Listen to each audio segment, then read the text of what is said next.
This is part 2 of how to rebuild a Poseidon Jetstream second stage.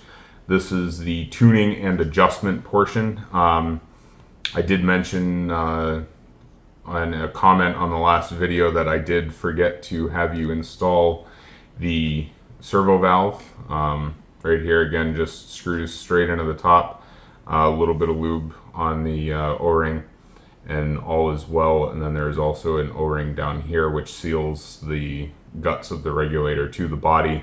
A little bit of lube there, and we're good to go. You can see this is obviously a separate second stage. The guts go in, again, the keyed sections being aligned together. Makes a pretty good solid thunk when it goes in. This is a Poseidon hose adapter made by XS Scuba. You can see a nice little wrench point there. These are pretty cheap, and they allow you to use regular hoses with your Jetstreams. It also allows you to put these on commercially available swivel adapters, with the exception of the Omni swivels, which do have an option for this adapter built in. If you are using these adapters, please beware that you do not have the overpressure relief on the hose, as is the case on the stock Poseidon hoses, so you will need to add one of those to your first stage. These go on hand tight, a little bit of lube on the plastic threads, good to go. You can see here how this second stage works. Your pre-dive switch actually lifts the diaphragm off of the needle valve. And your needle valve here is quite delicate, so try not to bump that around. I have already adjusted the regulator that we serviced in part 1, so we're following the Food Network style of demonstrations. The key to adjusting Poseidon Jetstreams is two things. One is this adapted forcep, I guess, available from Northeast Scuba Supply.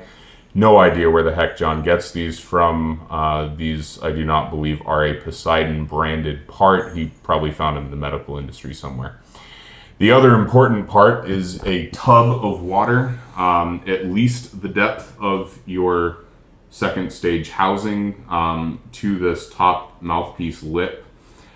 This is the cheap way to adjust these regulators. There obviously is a factory way to do it with the flow meter, but a very nice factory service technician taught me this little trick, and this gets them real close. So what we're doing is, you can see this little set screw. This will be pointing up through this mouthpiece. So we will reach through here with these forceps. Due to the geometry of this, you do need to go in with them mostly closed and then open them up around the collar.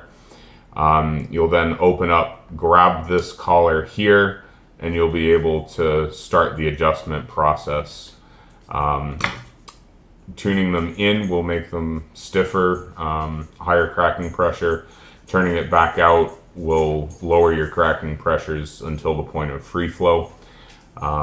Obviously be very careful. As you can see on the table from adjusting the last one, we've made a little bit of a mess, but that's okay. That's what towels are for.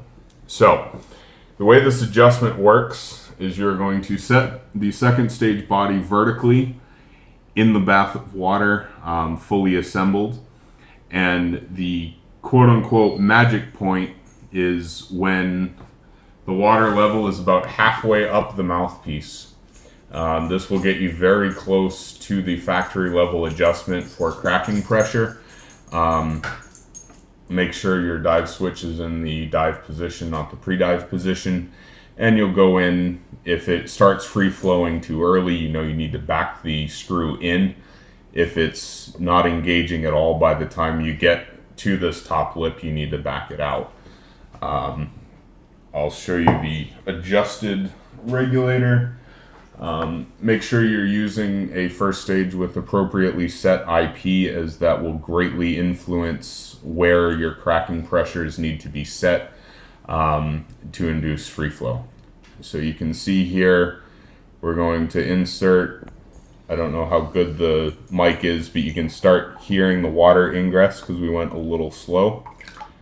And if we go in too fast, we will induce that free flow before the diaphragm starts taking on water.